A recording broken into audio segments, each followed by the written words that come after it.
جو یہ سمجھتے تھے کہ ہم ماضی میں بے شک فوجی ہیں اور ہم جو مرضی کریں ہمیں معافی مل جائے گی، کوئی معافی نہیں ملے گی۔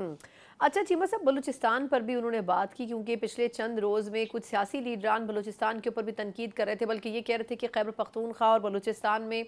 حکومت کی ریٹ ہی موجود نہیں ہے۔ اس کا بھی انہوں نے جواب دینے کی کوشش کی ہے، لیکن آپ کے خیال میں کتنا امپورٹنٹ ہے